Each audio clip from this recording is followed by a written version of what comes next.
Welcome to App Apéritif.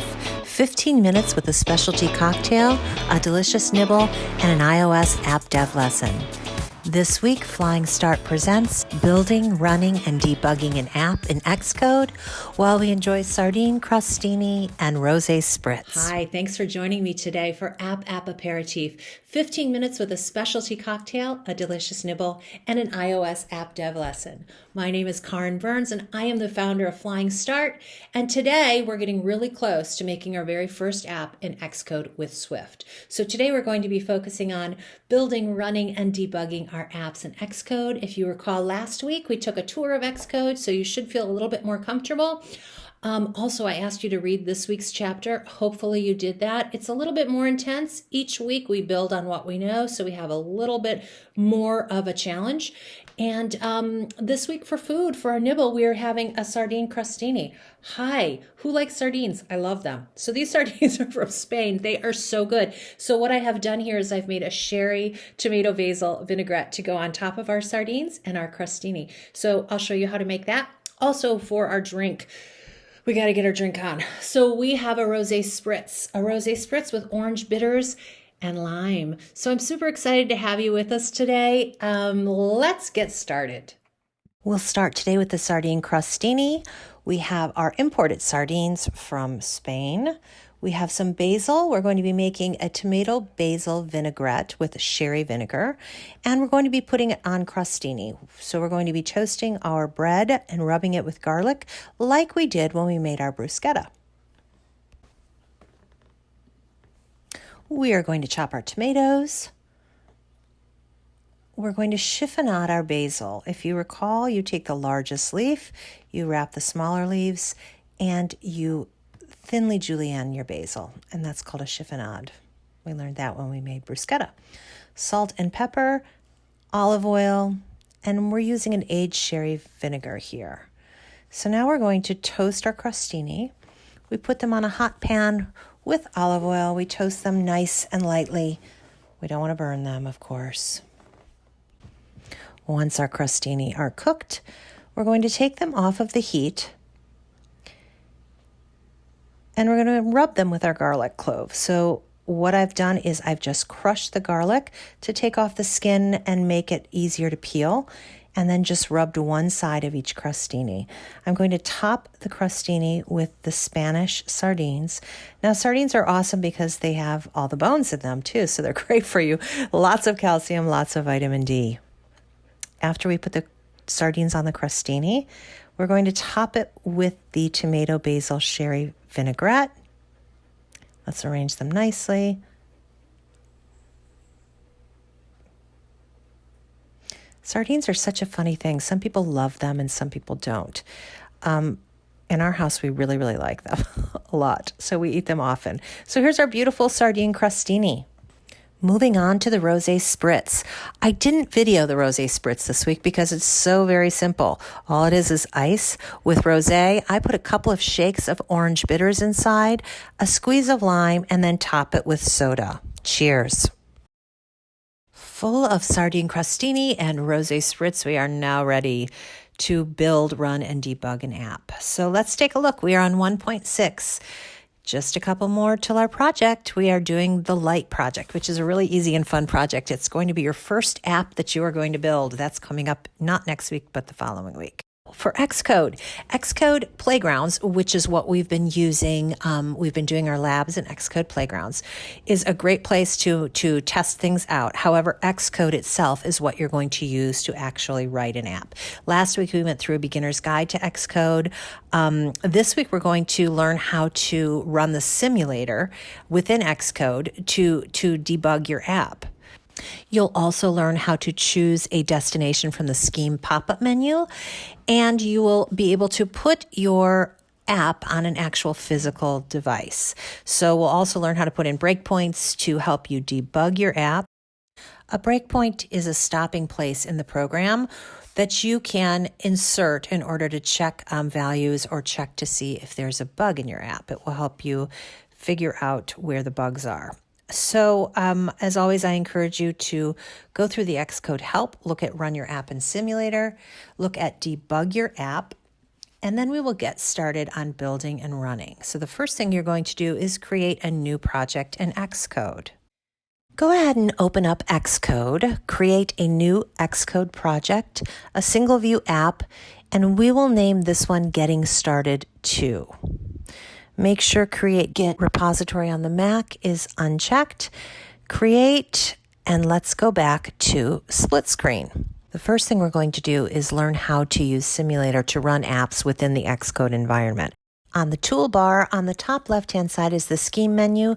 Press that, a drop-down will drop, and all of your iOS simulators that are available to you will show. We're going to use iPhone SE second generation, and we're going to build and run our app by pressing the Run button, or we can use Command R.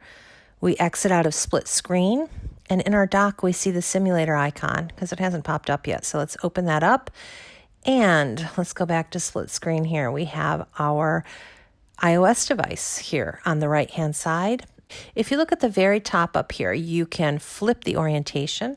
You can do landscape. You can do portrait. And here's our app. Our app, Getting Started, has not gotten started because we haven't added any code to it yet, so it is currently just a blank screen. Simulator is an awesome tool. You can use it to test your app in so many different environments and test all the different functionality, as I said, the way things look in many, many different environments. However, there are some limitations to Simulator, and some of these limitations are things like push notifications. If you're coding an app that has push notifications, you won't be able to see those in Simulator, so those are better to test on your iPhone or your iPad, and I will show you how to test them on a physical device in just a moment. Before you're able to test your app on a physical device, you will need to have an account with Apple Developer. So you can go to developer.apple.com and create a free account. With a free account, you are able to use one device, one physical device. However, if you want to share your apps, let's say you want to put them on the App Store or just share them with friends, you will need to have a paid Apple Developer account for that.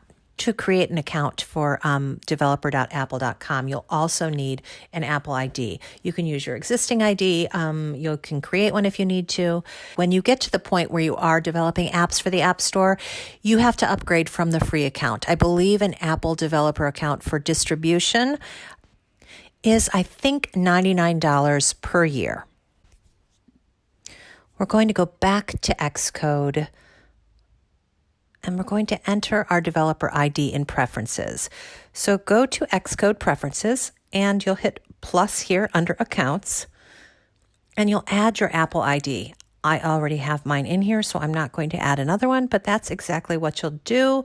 I do need to sign in again, though. So let me sign in again. This is where you're really going to need to read the book because, unfortunately, I cannot show you this part.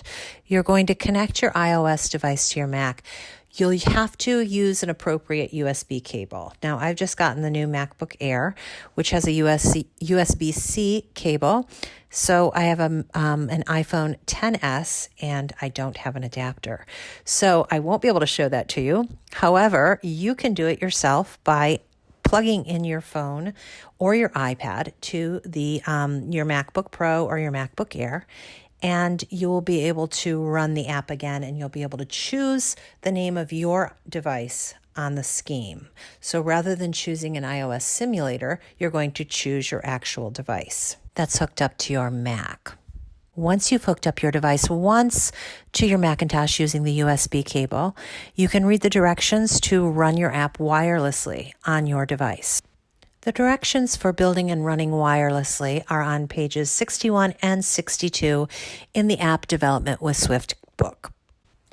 Let's get started with debugging our app. So we know how to build and run our app. So what happens when there's errors, when there's compiler errors? Those are called bugs. And we need a way to be able to test our code to see if there are any bugs in our code. Bugs will prevent the code from running properly. There are three types of issues when we're talking about debugging. There are warnings, compiler errors, and actual bugs. A warning is an error that's not super serious. It will not prevent your code from running, but it will show a yellow caution triangle, so a yellow caution flag. Even though warnings don't prevent your code from running, it is best practice to go back and eliminate and fix all warnings and all errors. Open up the view controller, and we are going to add a line of code that's going to trigger a warning right inside the super view did load. What I'd like you to do is type in let x, so we're going to make a constant named x, and we're going to make it equal to 4. Build your app. You can just click the Run button at the top or Command B, and you'll see right away the yellow caution flag comes up. Xcode will tell you what's wrong. Here it says initialization of a mutable value x was never used. Consider replacing with assignment to blank or removing it. So we haven't used x. So the code is saying basically, why do you have it here? You don't need it. It makes your code messy. Take it out. Moving on to the more serious compiler error.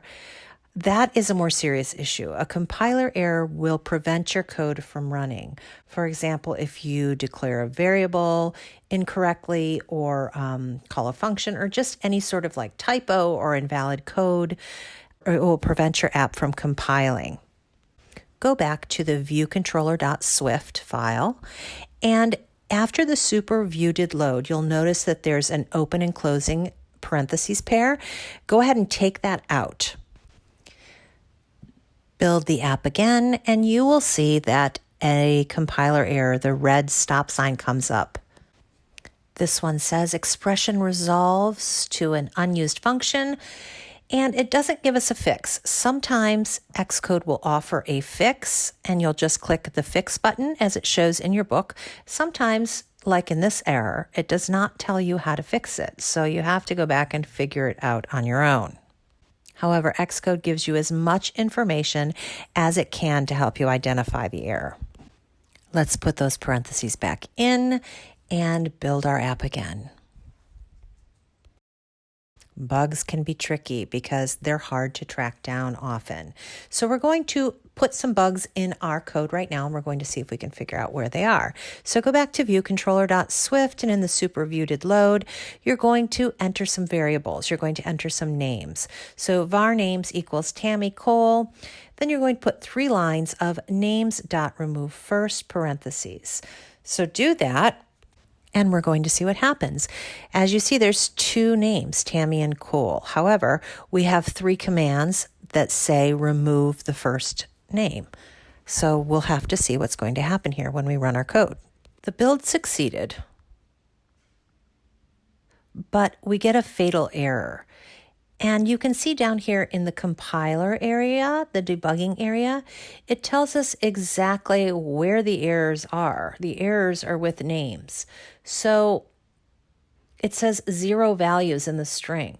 So if we remove the first name once and then we remove the first name the second time, there's nothing left to remove. So that is where the error is. The third line is the error. But we're going to test this by adding a breakpoint. So we're going to click 17, line 17, which is where our first names line is. We're going to click that, and that's going to cause the code to stop right there, to pause. We'll start today with the Sardine Crostini. We have our imported sardines from Spain. We are going to chop our tomatoes. And the code paused right here where it says thread 1, breakpoint 1.1. So we know right away that the error is not in the first line. Once our crostini are cooked, we're going to take them off of the heat,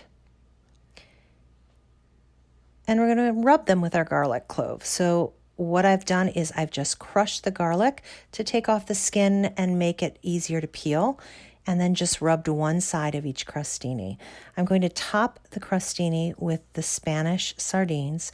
Now, sardines are awesome because they have all. We see that when we get to the last line, the last remove first name, we get a fatal error, which is going to stop our code completely. So we have to figure out how to fix this. So let's fix it by removing this whole line and running again and see if that fixes the error, the bug. The build succeeded.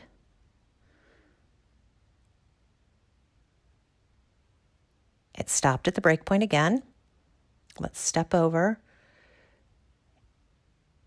And it worked. So we can remove our breakpoint because we found our error. Bugs and errors can be really frustrating, but it's important that you learn how to work through them by understanding the problem, thinking about solutions, and then checking them. Do it as many times as you need to do because you won't be able to submit an app with bugs to the App Store. Not to mention, the app won't work. So now it's time for the lab. Go to your downloaded lab materials, and you're going to do 1.6, debug your first app, steps 1, 2, and 3. You're going to be working on fixing errors, compiler errors, and runtime errors, as well as warnings. Don't forget to take your quiz. And to prepare for next week, I'd like you to read lesson 1.7, which is documentation. Just a reminder, all the resources for today's lesson, as well as past lessons, are located at getaflyingstart.com, app Apéritif. Thanks for joining Flying Start and me, Karin Burns, to learn all about Xcode, have some tarte flambe and a kheer, and we'll see you next week on App Apéritif.